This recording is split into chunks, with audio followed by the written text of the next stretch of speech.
Welcome back, my grunts. The Grand Tactician, the Civil War.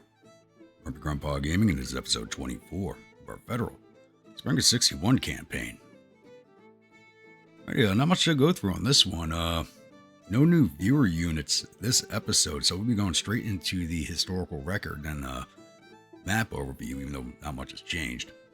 So just as a reminder to everybody, once again, these videos are always chaptered, so you can jump around to whichever part you so desire.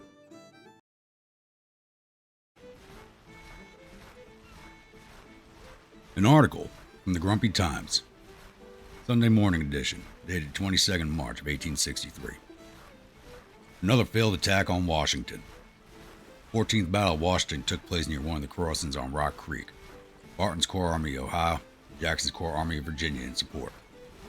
The 2nd Army's 3rd Corps being replaced after the bloody battle in the snow by the 4th Corps under Commander General McDowell to keep Johnny Reb at bay. It was around 20 after 7 in the morning when a rider from General Gregg, Pennsylvania Guard, came where General McDowell and General Scott were setting arguing. Reports saying he has come under fire from the Rebs and will hold for as long as I can. McDowell ordered the 14th Division to the crossing to hold with the rest of the 3rd Cavalry Division and ordered the Pennsylvania Guard to conduct a fighting withdrawal back across Rock Creek. It was 8:30 when it looked like Dee's and Mumford's brigades crossed the creek, with Scott's brigade right behind. As they tried to form up for an attack, brigades of the 14th Division, who just finished forming, fired into the Rebs' ranks. 4 till 9 under withering fire, Dee's brigade broke, but Mumford's and Scott's brigades pushed hard on the vigilante guard on the right flank of the line. Scott's and Mumford's brigades were repulsed, only to reform and try for a second time to push the vigilante guard out of a small grove of trees. As both brigades came close under the fire of the vigilante guard and the Byzantine vanguard, the Rebs finally broke. There was only a short lull in the fighting, which was broken shortly before 9 when Elzey and Rains' brigades began their attempt on pushing the vigilante guard out of that grove. As they closed, they shifted to engage the Byzantine vanguard, holding the center of the 14th line. As Rains and Elzey's brigade started to fall back, Wood's brigade started to cross under cannon fire. The bravery of the men in those brigades cannot be questioned, but the commanders can, for throwing them headlong twice before being forced back. Wood entering the fray, which looked like cover for Rains and Elzey's brigades to pull back across the creek. I did hear General McDowell say, "This piecemeal attack of theirs has just handed me the victory." It was 9:15 when Rains and Elzey's brigade started to push back up for a 3rd time. It was 1:30 when the Rebs pulled back to the creek to mass for what turned out to be the 4th and last push of on the 14th Division. After 30 minutes of hard fighting, General McDowell ordered the 14th to push forward as he turned to next one of his aides. Was taking the 13th Division so damn long to get into the fight. It was 20 after 10 when a messenger from General Hunter came telling General McDowell he was in position and awaiting further orders. The only thing I heard McDowell say was, "Cross that darn creek and finish this job." Around 10 till 11, Ryder came with word General Scott is engaged with Reb cavalry and wants the 13th Division to return to support him. This isn't the first time General Scott has tried to pull forces back with just the signing of a small force. 11:15, the Rebs were using the creek bank as cover pushed forward, only to be repulsed under withering fire by the 14th Division. It was after 11:30 when another rider came saying Jackson's Corps has engaged Scott and he's ordering McDowell to reinforce at once. General McDowell taking a better position on a hill overlooking the creek, I could see the 13th Division now starting to fire into the flank of what's left of Barton's Corps still on the other side of the creek. 4:00 I could see the 14th Division, what looked to me as they were marching closer to the Rebs hiding using the creek bed as cover. Turned out it was a charge.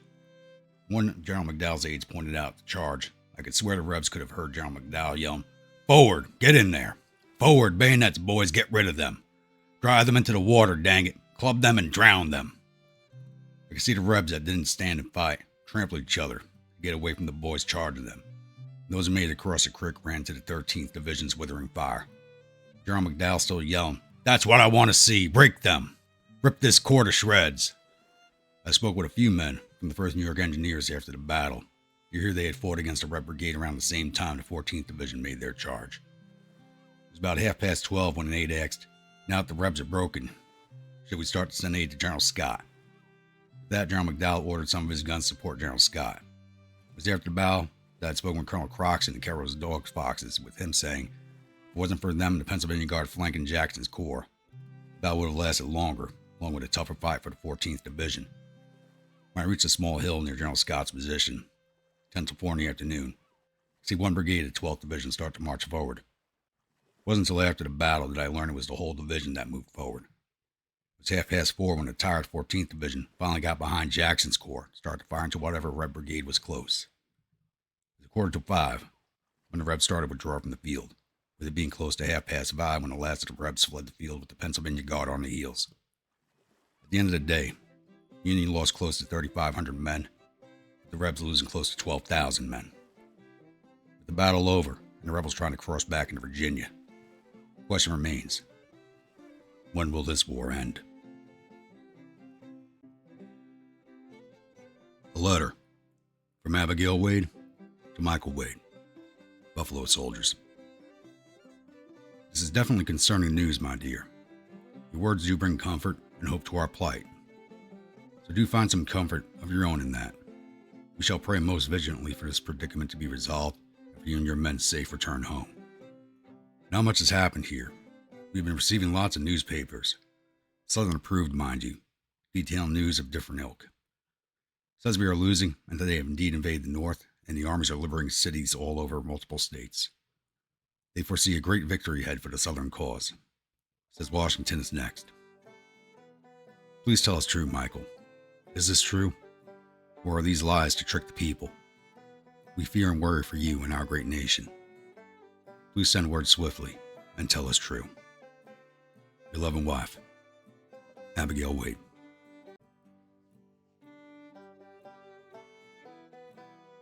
A letter from Lieutenant George B., Commanding Officer Company A, 1st U.S. Regulars, dated 22 March, 1863. My dearest brother, I'm truly sorry that it's taken over 2 years to write to you. It's been troubling in Dallas, though. 1st U.S. Regulars still hold. We've been fighting hard in Dallas with Johnny Reb on the run, as we kept pushing them back constantly. They always come back. Truly stubborn rebels, huh? The boys I'm with are truly experienced since after the letter I sent you. They've showed the most professional type of fighting I've ever seen before. Then again, we're the official 1st U.S. Regulars. Anyway, since our last battle in Dallas, we showed the rebels hell and massacred so many that I remember seeing the face of a young flag bearer. Poor kid had his skull blasted open. We've hollered at them so many times that I swear, as much as I'm a patriotic man, I've been truly just horrified of war. Brother, soon they'll come back, and I guarantee you I will come back alive from this hellish war. Tell mother and father I send them hugs and kisses. I also guarantee you one thing, dearest brother. We'll fight like hell till we win. Your dearest brother, George B. A letter from Jerome West, 3rd Company, 5th New York Volunteer Infantry, 5th Infantry Division, 6th Corps. My dearest Marion, will this war even end? The boys are depressed. I'm doing what I can to keep their spirits up. Sometimes it seems a vain job at best. Camp life is boring, the endless marching, training, and practice. It seems this division will never get into combat. Officers say we will get our share in the spring. Since they said the same thing last year, the mood of the men stays low. There are no words to describe how much I miss you. No matter what, I will return to your loving arms. Take care. Keep the faith. We will prevail. This great nation shall not perish. Lovingly yours, Jerome West. Once again, as always, I do really enjoy all these letters, diary entries, and newspaper clippings you guys keep sending in from all the episodes. I do hope that everybody else enjoys them also. And moving on from there, there's really been nothing much changing on the map. We're still holding at Dallas. The rebel army is still north of us, or 2 corps from 2 separate armies still north of us, but they've been sitting in a supply wasteland for about 2 months now, and I'm happy enough to let them sit there and wither on the vine. Up in Washington, all the rebel corps retreated out of the area except for one, which is Pendleton's corps. And they're just kind of hanging out across the river from Washington, D.C. I'll let them hang out there. They only got 6,000 men, and we're still in winter quarters, so I just don't want to move my troops around unnecessarily. Out here in the mid, You have what should be Stevenson's Corps up north outside of Peoria, but information on them is spotty at best. The last sighting was on February 16. They did capture Peoria, so they're in Peoria right now building a supply depot, but we're not going to do anything about them until spring. Looks like they have denuded this unit of forces because they had almost 40,000 men in this corps at some point, but it looks like they shifted everybody down to Texas. So we'll be able to easily hunt that corps down with the second. Plus several corps sitting over here outside of Cairo. But those forces have not changed in months. Nobody's actually moved anywhere. Most of the movements down here in Texas or Washington, D.C. And in the Gulf, we've managed to capture a few more forts. Fleet is once again refitting at Sabine Pass. We still not captured Fort St. Philippe. This garrison just will not be captured. But we did capture Fort Pike on the north bank of Lake Pontchartrain. So that will clear the road for us to make it. Once I hit 64, we'll be able to cross here and go straight from Mobile without having to worry about taking down the fort. I'm going to take another shot at Fort St. Philippe. If we don't capture it this time, I'm just going to abandon even attempting to take it because it has no effect on us at this point, really. So we move on to Fort Macomb garrison after that and try to take off the garrisons outside of Mobile. All right, I think that covers everything. Like I said, there hasn't been much changes on the map. We are quickly coming up on the spring campaign season, so I'm hoping to kick off the battles for Arkansas, Missouri, and the Indian Territory here pretty soon, along with the kicking the rebels out of Illinois. So I'll be back. And here I had my hopes up to make it to April so we could kick off the spring campaign season, but the reps are getting a few days head start on us with Texas. So once again, we're fighting just north of Dallas. So it's our 5th Corps 1st Army, 28,306 men, 4,700 cavalry, and 68 guns going up against French's Corps Army of Texas, Hardee's Corps Army of Southwest, with both their army headquarters on the field. Bringing 30,904 infantry, 181 cavalry, and 108 guns. So, who's in charge this time? Daniel Hill. Commanders keep getting switched out. Then again, we've had a pretty heavy toll on the officer corps, the rebel armies in the past few months. So, I'm going to jump into this one. I'll see you all on the battle map. Welcome, my grunts, to the 10th Battle of Dallas, which should hopefully be the last battle fought at Dallas for this campaign. As we should be beginning our own offensive here in a few days. Once again, we're on the Cobbtown map. Rebels are entering from the old stage road once again. We are defending Cobbtown itself, plus the crossing at the Woolridge House. So, basically just going to set up the same way we did last time. There's really no need to change how our defenses were laid out.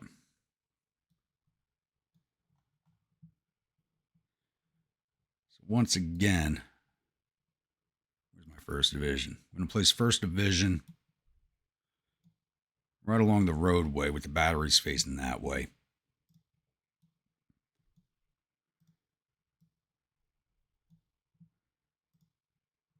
I'm going to place 3rd on their right. And 2nd on the right of the 3rd.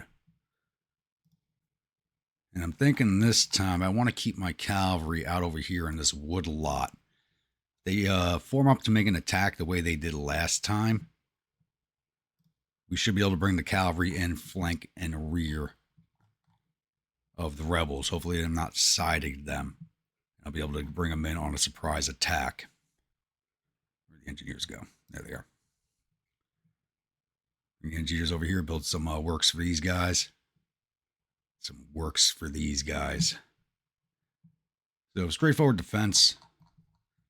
And spread my batteries around.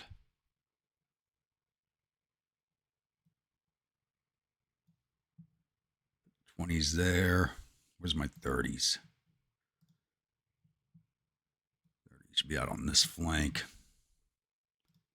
Set of 10s, you can go right there on the fence. Set of 10s. I guess we can put you up here with the 20s. Some quicker firing action going on.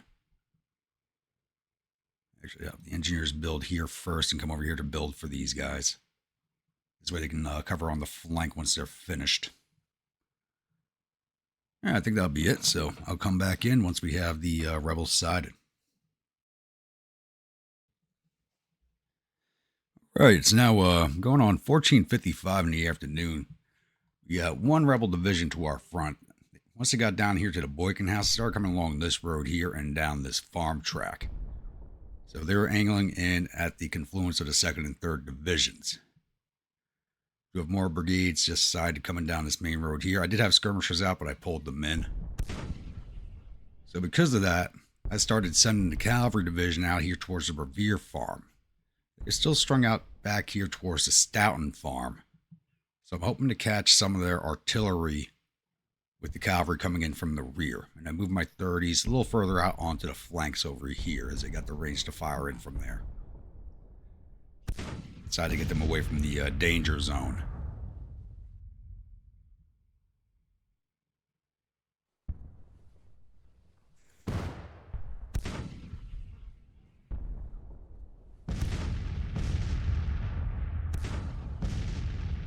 Looks like they're coming straight in at us.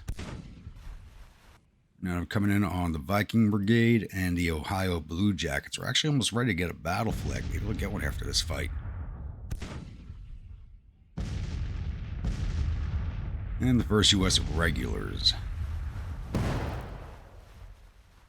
Doesn't look like they want to push on them. Just sending these 2 brigades right now at the Vikings. And Derby's to their right with the Sharps, so we'll just shift them a little bit.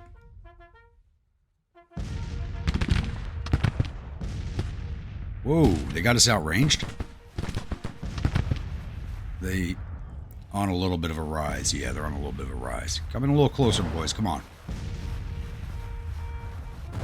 Don't be afraid of the hot lead shower you're about to receive. There we go. Enjoy the free ammunition, boys.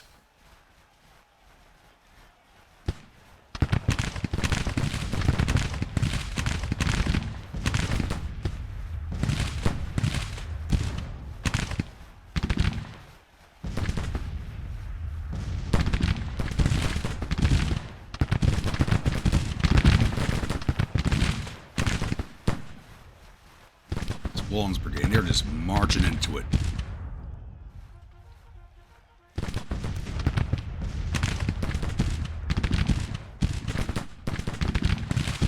And Derbies, let's push you in a little closer. Make sure you take that brigade down.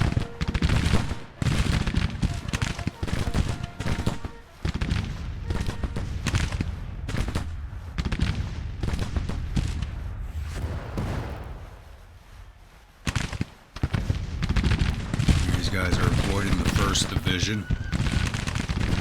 Got here Govin, Vaughn's Division. Vaughn's Division, French's Corps, Army of Texas. Alright. This is the Army Southwest in front of us. Yep. 1 corps is here, 1 corps is here. This is the smallest corps, I think.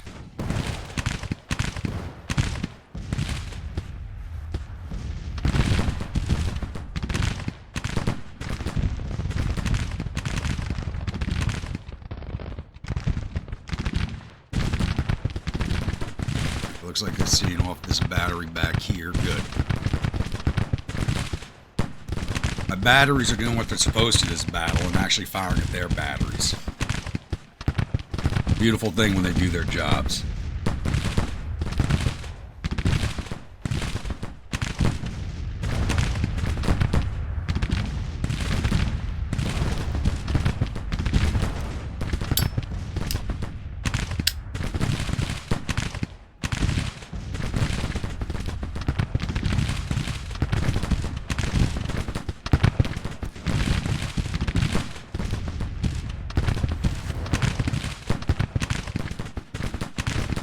If anybody's wondering what today's battle brew is, it is the Balvenie 14 Caribbean cask.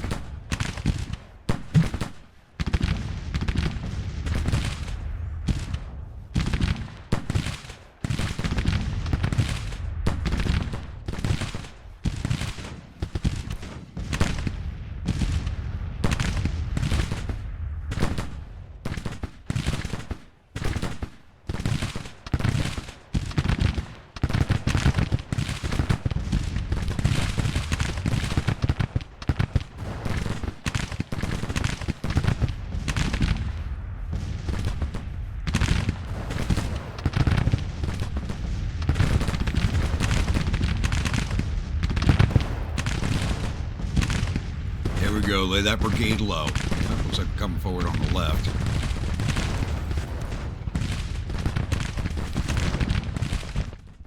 Where's my cavalry at? There's their dust trails. At the back here. Coming in. By the time he receives these orders, we'll be coming in behind them. They're moving already? Or maybe they're detached enough where he's just taking his own orders. Alright. Not showing the division as detached.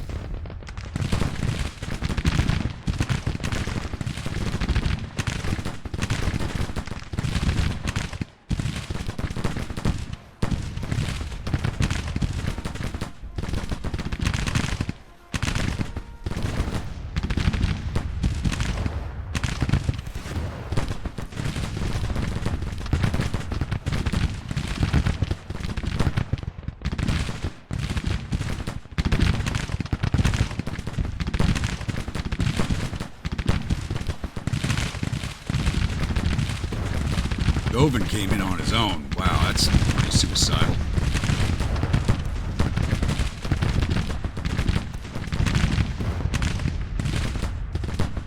He doesn't appear to take too many casualties on the approach. A lot less than he should have.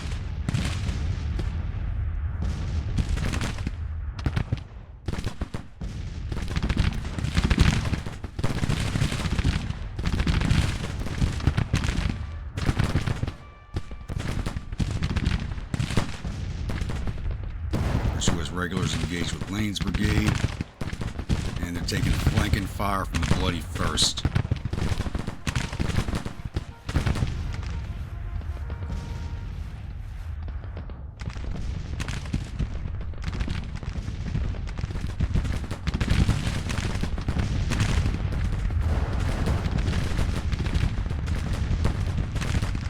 Horse battery. I think that's the first time we've seen one in this campaign.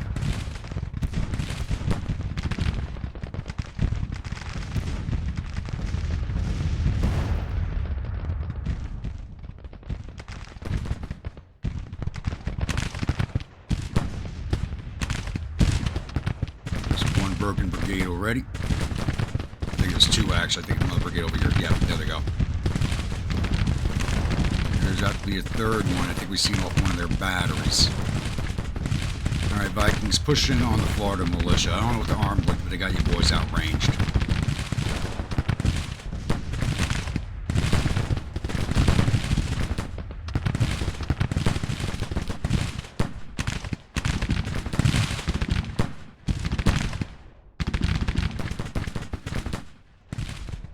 Dust trails back here by the Boykin farm.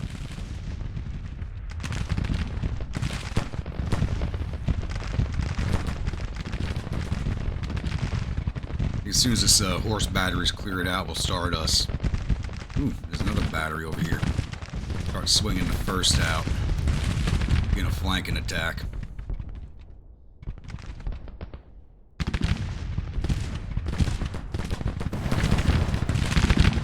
I can still have cover good. Gotta land those Florida boys low.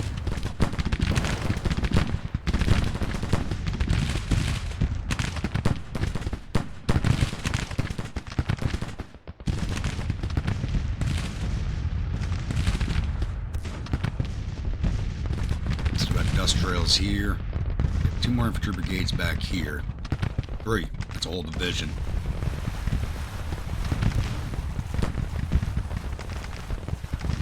Green, Shoop, and who else?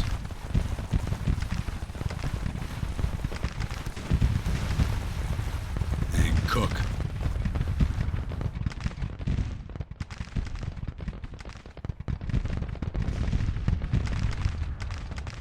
So we broke that horse battery, good.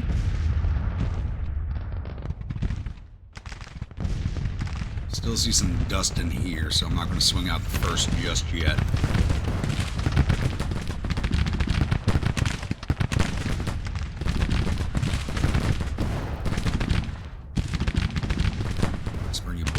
To the works.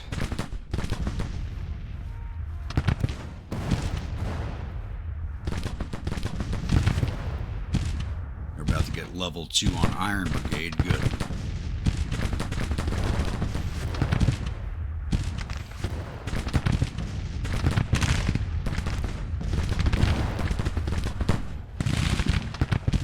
Now sending out skirmishers to suck up ammo. There we go, I will give a turn.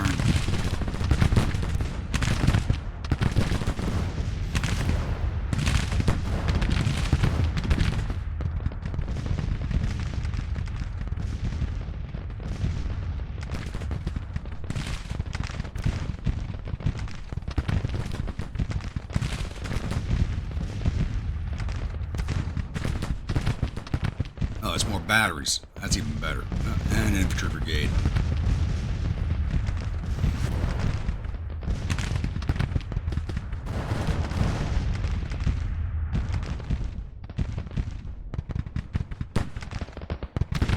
All of my guns are level 3 counter battery except for Liberty Bells, who are a canister battery.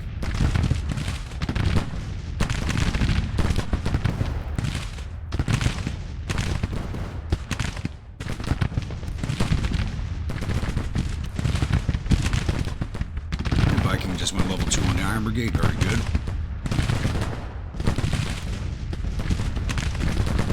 Who's this? Heath Brigade. Right on the 50th hour river, boys.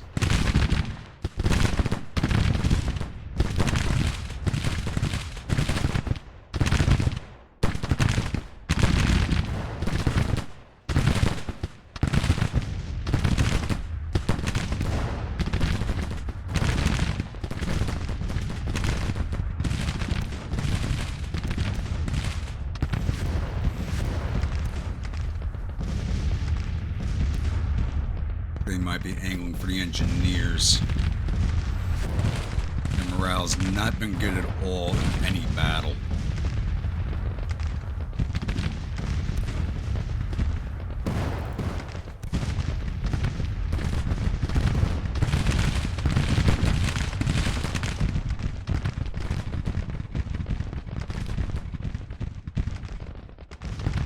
This worth the retreating brigade, nice.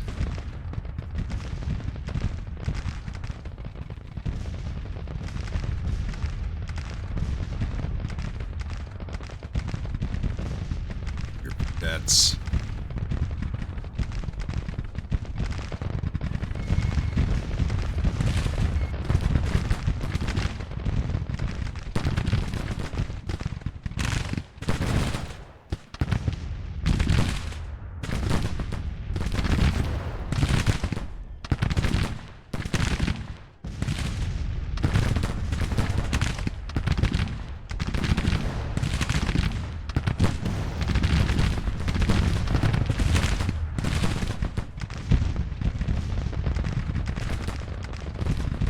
We're almost all in position. We'll be able to end this soon.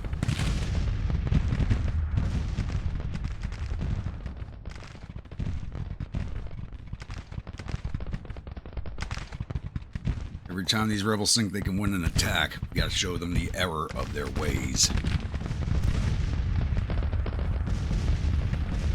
Cavalry, I want you swinging in. We're not gonna ride through the woods. Right over here. Put us right behind everybody. And then the fun can begin.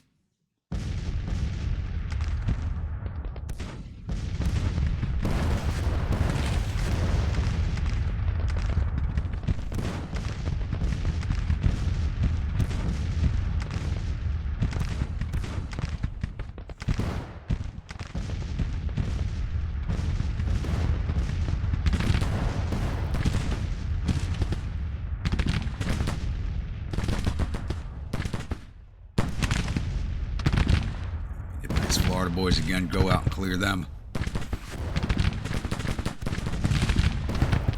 They're actually causing quite a few casualties in the Viking Brigade, almost at 500.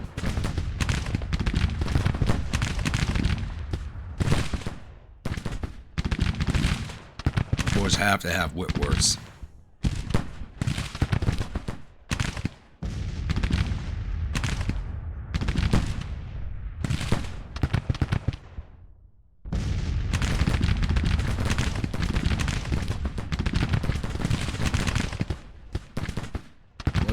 Alright, so we're gonna have you boys drop your range so we don't get stopped on the march. We're gonna have them start swinging out onto the flank here.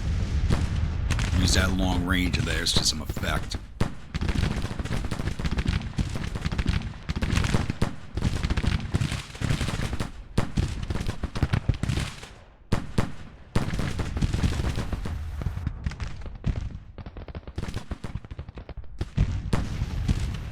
Now these guys are close enough, they have to wait for orders from the Corps Commander.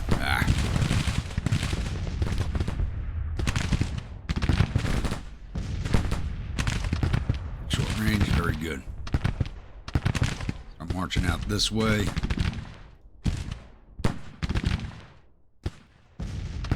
First of all, let's drop your range. Also, we'll have you moved about right here.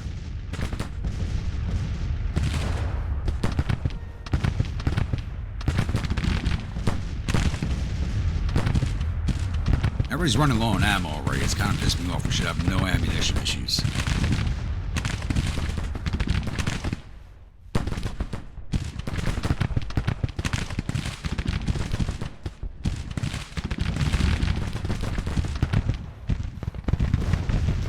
Oh, should have brought the cavalry in behind that damn... you know what? That's exactly what we'll do. Forget the orders I issued. I'm going to start riding at the artillery. And that damn charge icon's stuck on. Damn it.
Back here, was that a stray shot?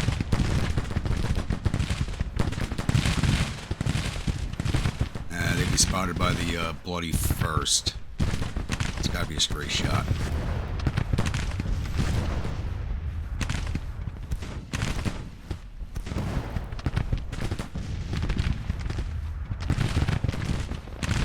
Boys back at long range.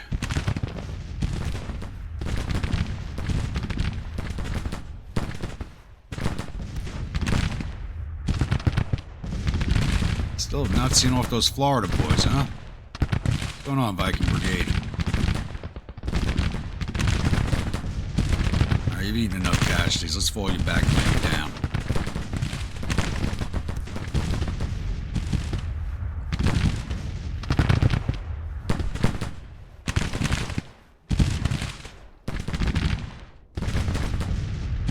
Who we have here?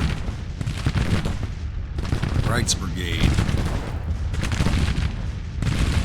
They're about to cease existing.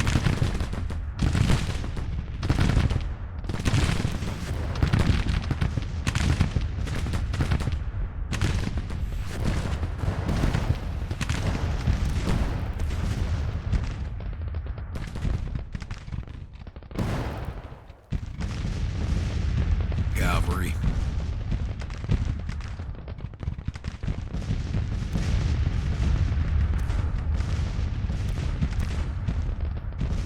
Bethlehem Steel.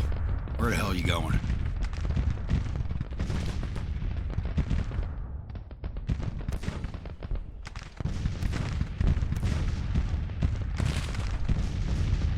You guys moving a little faster. Need you in position. Have to send out the grunts to lock down this infantry brigade.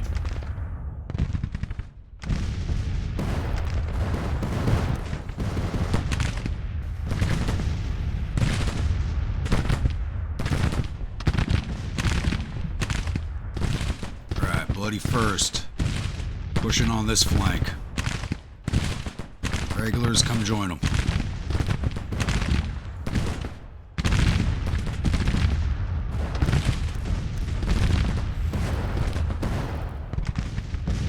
Want this battle over before sundown.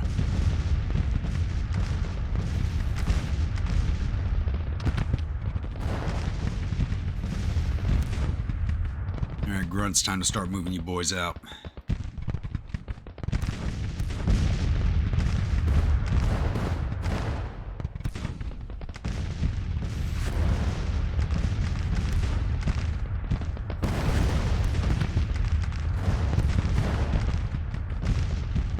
Lock down this infantry brigade that's right here. We can't see them right now, but they're there. When the cavalry makes a charge on the artillery.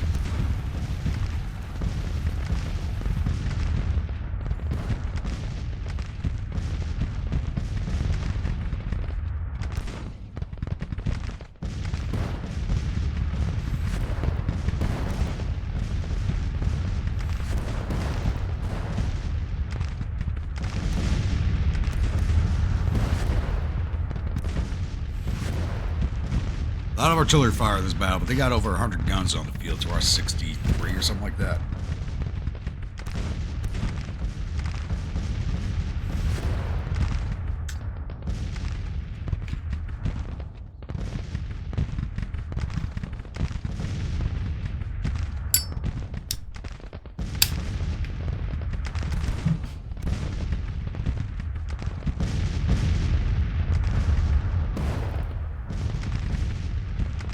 Cochran, advance on Paxton at the double, please.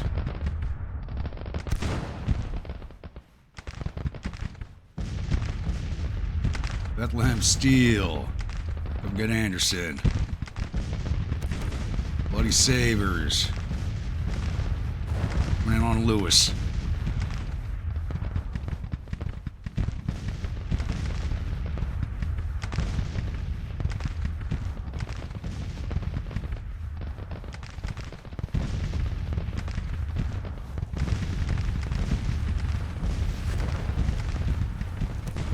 Nothing like having cavalry coming in on the rear.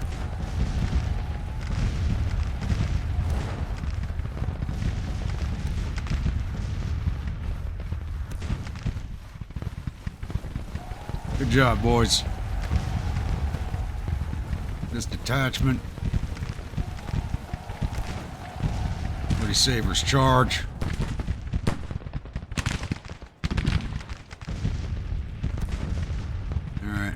You can ignore them. You didn't get there in time to really do what I wanted you to do. Start advancing this way, please.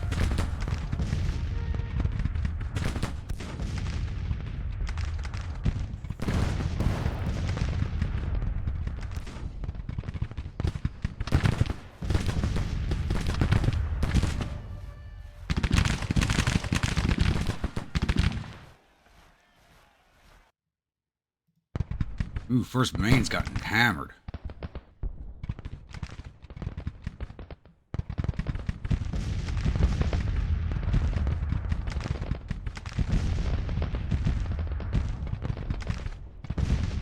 Good job, boys. Go get the rest of them.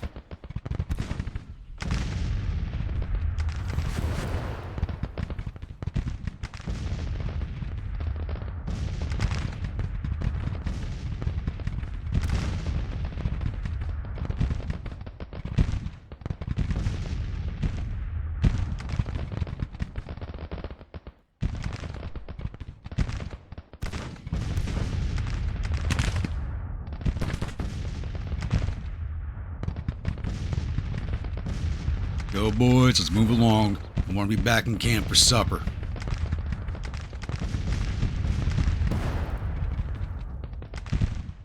That was a brigade of infantry there.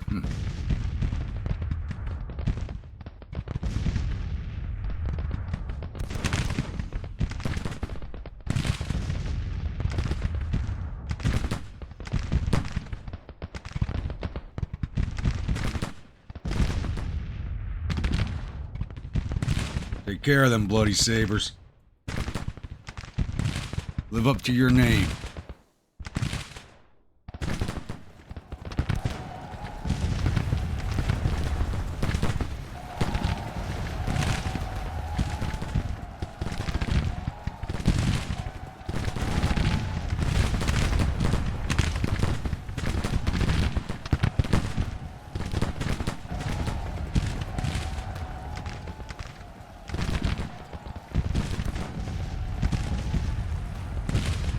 Let them still get in there and tag team. Oh, they're done. All right.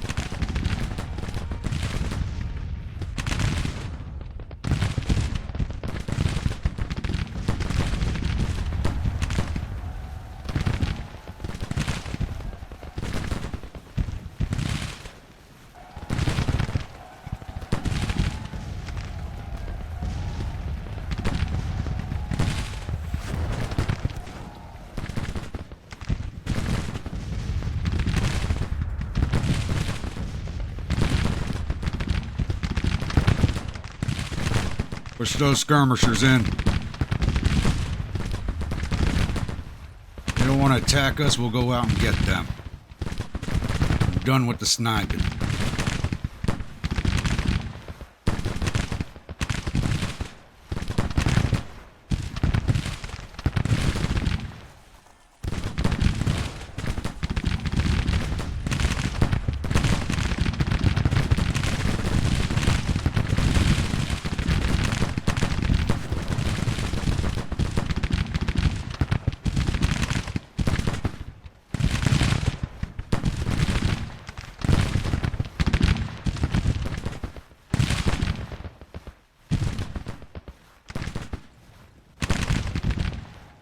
Still chasing. Yeah.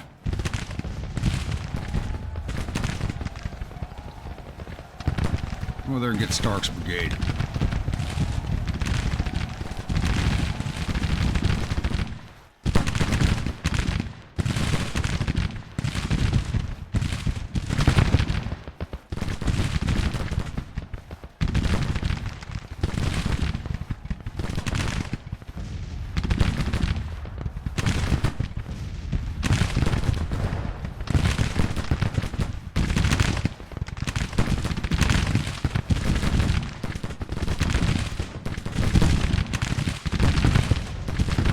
Give you boys orders to advance, damn it.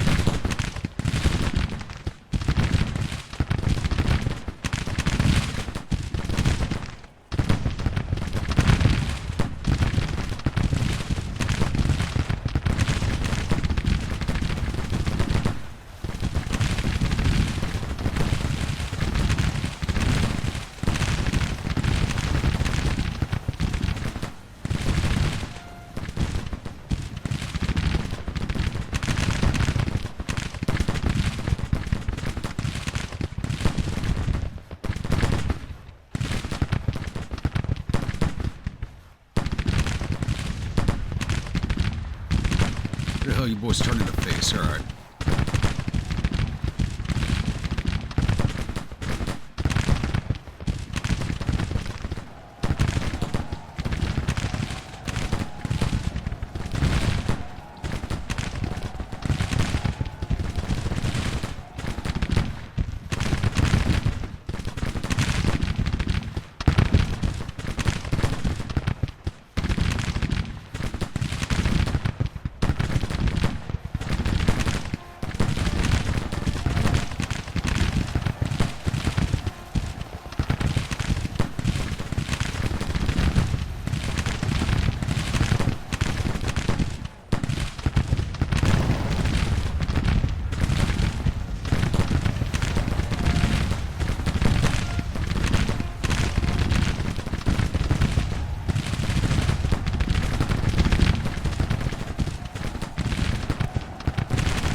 Broken good.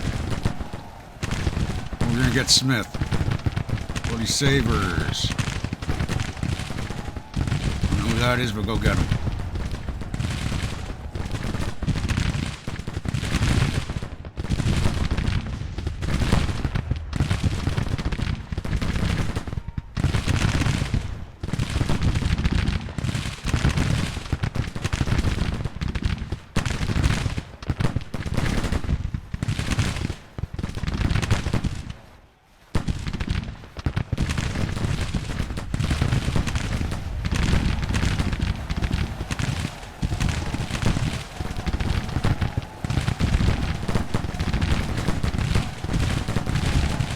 Keep advancing, boys. Keep advancing.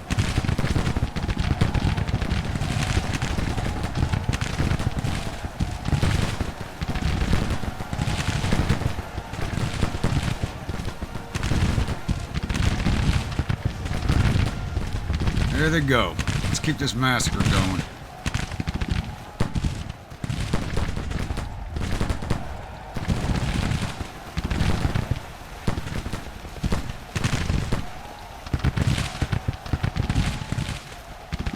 You boys gonna learn Dallas is my city.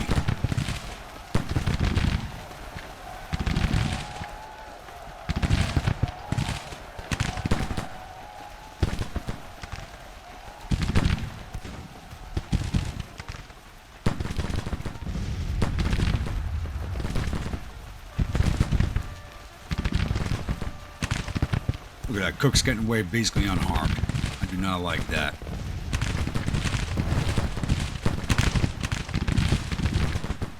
Neighbors, come show this brigade what it means to fight us.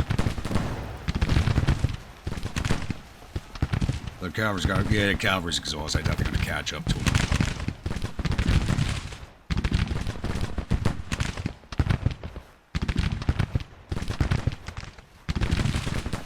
What the hell are you boys doing? Marching backwards into my brigades.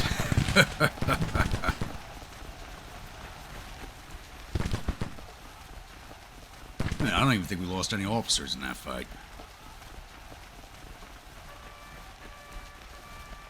No, we did not. Hopefully we did some damage to their officer corps, though.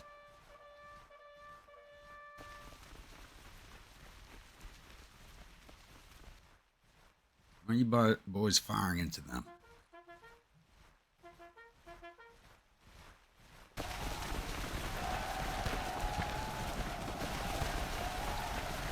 I think we did enough damage in this fight. Got the major victory. Oh, yeah. They lost 33% of their force. To our 9%. Now, let's just speed this along.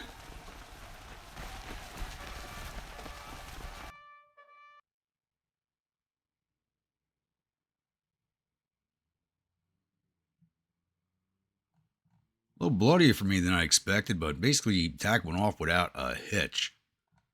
Couldn't ask for better than that. Double envelopment? Come on. How often do you get to pull one of those off? Alright, we took down 10,000 of their 33,000 infantry, 70 of their 200 cavalry, got all 150 of their guns. Total loss of 12,000 of their 36,000 men. We lost 2,478 of our 28,301 infantry, and I think the majority of that came out of the Viking Brigade because of the Florida Brigade sniping them. We lost 386 of our 4,749 cavalry, 16 of our 68 guns. So I guess one of our batteries did break, or that might be spread across all the batteries. The AEI's counter battery always seems to be a little better than mine. So we lost 3,083 of our 34,049 men.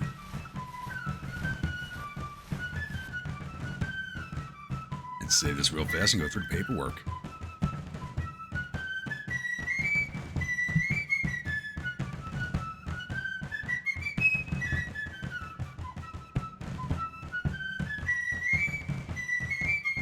And combat reports.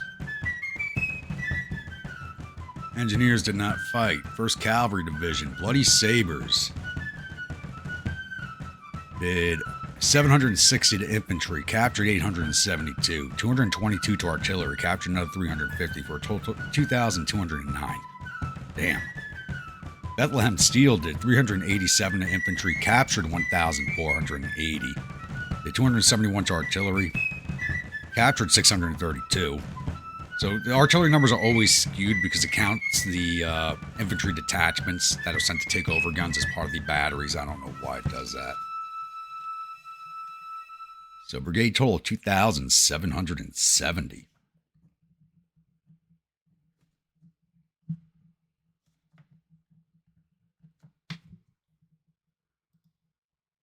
Third Infantry Division, Viking Brigade did 950 to infantry. Derby Hellfighters did 769 to infantry, 24 to cavalry for a total of 793. 50th Iowa did 178 to infantry, division total 1,921.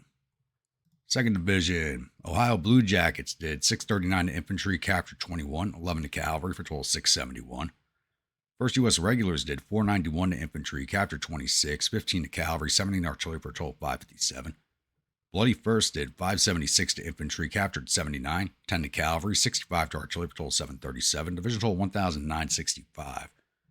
1st Division, 79th New York did 364 to infantry, plus up to 366, close some command staff. Janzika Legion did 362, plus up to 367. My Grunts did 215. Infantry captured 19, total 249. The Liberty Bells did 513 infantry, plus up to 515. Division total 1,497. None of the infantry divisions even match one of the cavalry brigades. That's hilarious. Artillery Division, Higgs Volunteers did 69 to infantry, 123 to artillery for a total 206. 1st Maine Battery did 235 to infantry, 3 to cavalry, 65 to artillery for a total 304. 1st Illinois Artillery did 22 to infantry, 89 to artillery for a total 111. I think the Illinois was the 10-pounders out on the left flank. Iowa Sodbusters did 143 to infantry, 44 artillery for a total 187, division total of 808. So Bethlehem Steel gets the Grumpy Seal of Approval for this battle. All right, we didn't lose any of our officers. Let's see if we got any of theirs.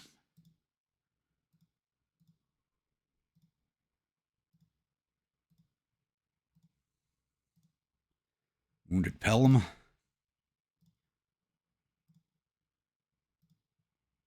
Captured Major Palmer.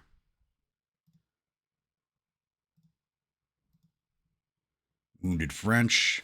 Wounded Johnson. Killed Lieutenant Colonel Devane. Killed Major Hobby. Wounded Wright. Wounded Garland. Wounded Lewis. Captured Anderson. Captured Reynolds. Wow. Killed Heath. Oh, shit. Okay, yeah, we just ripped the officer corps of French's Corps Army of Texas to shreds. That's 12 officers. We've ripped their leadership apart. Damn. I'll get closed out of here, and I'll see you all at the newspaper screen. Glorious victory at the 10th Battle of Dallas. Armies of Texas and the Southwest retreating in panic. It looks like poor old General Stark lost face for this fight, even though it should have been Hill. But he'll probably retain command, which is fine by me, because he sucks. Battle of Dallas has ended. The enemy reportedly suffered total casualties of 12,128 men. There, 1,510 killed, 6,498 captured. Our casualties totaled 3,083 men, with 487 killed, 467 missing, and the rest wounded. Captured 6,400 rifles and 61 guns from the field, and added 5,952 soldiers to our catch and release program.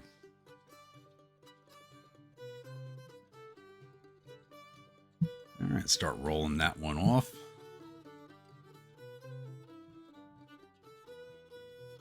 I wish I could just get rid of this damn prison camp because I don't want it. Let's empty it out. They got over 10,000 men in there right now from the last 2 battles. I forgot to empty it out after the last Battle of Washington. What I should have do, I'm going to do it right now. This is something I should have done a while ago, is just put 7th Corps under the command of 1st Army, because they've been operating the same AO.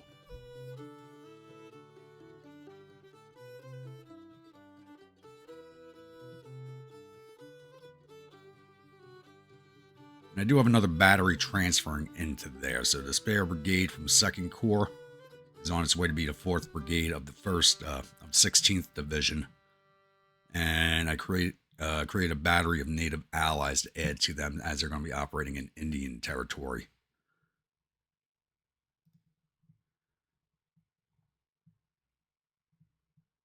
I'll pause this right here. I'm going to see if we can get to April without another fight. If we do, I'll probably end the episode there. So I'm back. All right, we did make it through to April 1st, so I am going to end the episode here. Probably, I never run a timer, so this might be a little shorter than usual. Might be a little longer than usual. I think a little shorter than normal. But I feel of it.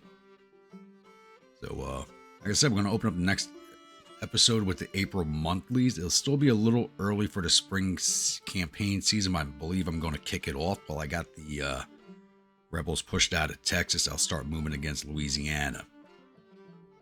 And it's probably still going to be, a little too cold up in the northern reaches, begin up here in Illinois. But we can definitely get the Transmiss campaign started. So once again, if you're a new viewer, return viewer, you're not yet subscribed, please think about hitting that subscribe button. If you do, remember that bell icon so you're alerted to the next video comes out. Like a brigade in one of my armies, please let me know in the comments below. Type of unit, status from, weapons, uniforms, officer, and I'll oblige on all counts if possible. And as always, comments, please do keep them coming. And I will see you all at the next episode. Stay grumpy.